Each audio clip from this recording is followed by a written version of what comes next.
Entre 1776 y el presente, Estados Unidos confiscó unos 6.070.284 kilómetros cuadrados a pueblos nativos de América del Norte, un área 25 veces el tamaño del Reino Unido. Igualmente, a principios del siglo XX, los afroamericanos poseían al menos 56.655 kilómetros cuadrados de tierra y para el siglo XXI se le había robado el 90% de esta mediante tácticas forzosas de persecución o a través de compras turbias que Estados Unidos ha practicado durante buena parte de su historia. En tal sentido, y según la BBC, te invito a conocer los territorios que Estados Unidos robó en el mundo.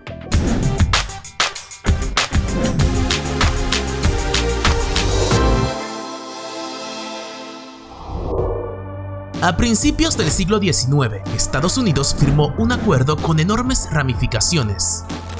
La compra de Luisiana fue un tratado importante en 1803, en el que esta nación adquirió todo el territorio de Luisiana a Francia por solo $15 millones o alrededor de $340 millones actuales. Y por aproximadamente 3 a 4 centavos por acre, Estados Unidos añadió más de 2.144.510 kilómetros cuadrados de territorio, casi duplicando el tamaño de la nación.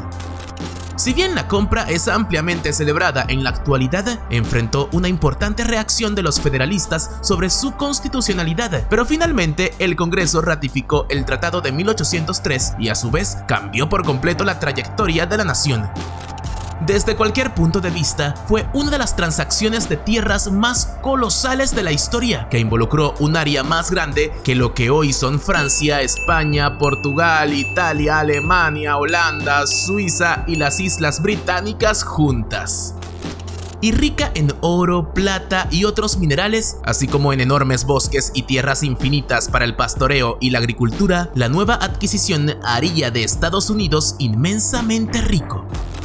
Y es que los $15 millones técnicamente no compraron el territorio en sí. En cambio, como explican historiadores, la adquisición dio a Estados Unidos los derechos imperiales sobre la tierra, lo que a su vez le dio a la nación la autoridad exclusiva para tomar el control de sus habitantes indígenas originales, ya sea mediante tratados o violencia. Así, en 1840, Estados Unidos había obligado a decenas de miles de nativos americanos a abandonar sus tierras a lo largo del Sendero de Lágrimas, con más de 5.000 personas muriendo en el camino. El acuerdo también exacerbó la difícil situación esclavista en Estados Unidos, dando pie para que Luisiana y Nueva Orleans siguieran siendo centros de la trata de esclavos. En 2021 se cumplió el 200 aniversario de la entrada de Florida a los Estados Unidos. Como resultado, el Tratado Adams-Onís o Transcontinental, las dos colonias españolas de Francia Oriental y Occidental, fueron transferidas de España a Estados Unidos y se convirtieron en un único territorio americano. Y aunque muchos residentes habían anticipado a principios del siglo XIX que Florida eventualmente se incorporaría a los Estados Unidos en expansión, el cambio real en la soberanía trajo una rápida reestructuración de sus vidas. Y es que nuevos colonos inundaron Florida en busca de tierras, mientras que los residentes establecidos, es decir, antiguos colonos, pueblos esclavizados, personas libres de color y habitantes indígenas, luchaban con las implicaciones de nuevas leyes, nuevo sistema político y nuevo conjunto de valores que promovían la libertad para algunos mientras que las restringía para otros. Nimashla, un destacado jefe Miccosukee, fue uno de los primeros líderes nativos en darse cuenta de que la transferencia de Florida podría tener amargas consecuencias para la soberanía indígena. La ira por los términos del tratado se mantuvo a fuego lento durante años y finalmente se convirtió en una hostilidad abierta en 1835, cuando el presidente Andrew Jackson firmó la ley de expulsión de indios que autorizaba al gobierno federal y al ejército a enviar tribus del sudeste al oeste del río Mississippi. En la primera mitad del siglo XIX, Estados Unidos y México se enfrentaron en un conflicto conocido como la Guerra México-Estados Unidos, que resultó en la pérdida de una gran parte del territorio mexicano. El presidente estadounidense James K. Polk tuvo una estrategia clara de expansión territorial y utilizó la disputa fronteriza en Texas como pretexto para provocar el conflicto. La guerra culminó entonces con el Tratado de Guadalupe Hidalgo en 1848, que estableció las condiciones de paz y que hizo que México cediese más de la mitad de su territorio a Estados Unidos, incluyendo California, Texas, Arizona, Nuevo México, Nevada, Utah y partes de Colorado, Wyoming, Kansas y Oklahoma. La estrategia de Polk en la guerra se considera un factor determinante en la expansión territorial estadounidense, en especial porque este mandatario utilizó propaganda a su favor e incluso Abraham Lincoln lo calificó de iniciar un conflicto territorial con falsas pruebas. De cualquier manera, y de acuerdo a expertos, la fiebre del oro de California que siguió a la adquisición del territorio produjo $300 millones para Estados Unidos en moneda de la época, haciendo de este robo adquisición quizás el más lucrativo de la historia del continente. Hace 156 años, el 30 de marzo de 1867, el secretario de Estado estadounidense William H. Seward y el enviado ruso, el barón Ward de Stueck, firmaron el Tratado de Cesión. De un plumazo, el zar Alejandro II había cedido Alaska, el último bastión que le quedaba a su país en América del Norte, a los Estados Unidos, por supuesto, por $7.200.000.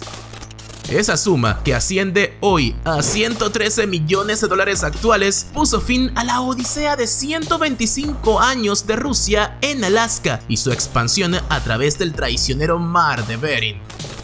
Hoy en día, Alaska es uno de los estados más ricos de Estados Unidos, gracias a su abundancia en recursos naturales como petróleo, oro y pescado, así como a su vasta extensión de naturaleza prístina y su ubicación como ventana a Rusia y puerta de entrada al Ártico.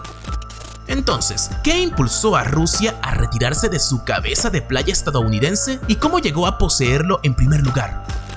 Una respuesta sugiere que inicialmente los rusos tomaron posesión ilegal de Alaska y finalmente la cedieron a Estados Unidos. Otra, como se ha hablado ya en esta lista, surge desde la perspectiva de los Inuit esquimales, un pueblo originario que ha vivido en Alaska durante miles de años y para quienes el aniversario de la cesión genera emociones encontradas, puesto que consideran que este territorio fue robado a ellos en primer lugar. Después de más de un siglo de dominio estadounidense, muchos hawaianos nativos siguen resentidos por cómo Estados Unidos adquirió estas islas ubicadas a 4.000 kilómetros de la costa oeste. Y es que en 1893, un pequeño grupo de empresarios productores de azúcar y piña, ayudados por el ministro estadounidense de Hawái y respaldados por soldados y marines fuertemente armados, depusieron a la reina de Hawái. Posteriormente, encarcelaron a la regente y se apoderaron de 708.199 hectáreas de tierra de la corona y conspiraron para anexar las islas a los Estados Unidos. El 17 de enero de 1893, los conspiradores anunciaron el derrocamiento del gobierno de la reina y para evitar el derramamiento de sangre, la monarca cedió su soberanía. Así, en 1959, Hawái se convirtió en el estado número 50 después de un plebiscito en el que el 90% de los isleños apoyaron a la entidad. Los empresarios que conspiraron para derrocar a la reina afirmaron que estaban derrocando a un régimen corrupto y disoluto para promover los principios democráticos, pero claramente las verdaderas intenciones eran económicas y no morales, la verdad. A finales del siglo XIX, durante la Guerra Hispano-Estadounidense de 1898, Estados Unidos adquirió los territorios de Guam, Puerto Rico y Filipinas. La guerra se originó a raíz de la explosión del USS Maine en el puerto de La Habana y las tensiones entre Estados Unidos y España sobre la independencia de Cuba. La rápida victoria estadounidense en la guerra llevó al Tratado de París de 1898, donde España cedió oficialmente Guam, Puerto Rico y Filipinas a la nación norteamericana. Guam es una isla en el Pacífico. Se convirtió en un territorio estratégico para la Armada estadounidense y así sigue siendo hoy en día. Puerto Rico, en el Caribe, se transformó en un territorio no incorporado, manteniendo una relación de Estado libre asociado con Estados Unidos.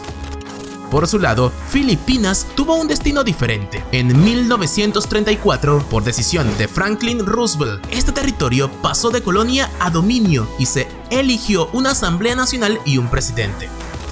Las relaciones exteriores y la defensa del archipiélago quedaban en manos de Estados Unidos, que mantenían bases y controlaban la economía. Pero finalmente se le fue concedida la independencia absoluta a partir de 1946. A partir de 1867, Estados Unidos hizo varios intentos de expandir su influencia en el Caribe, adquiriendo las Indias Occidentales danesas.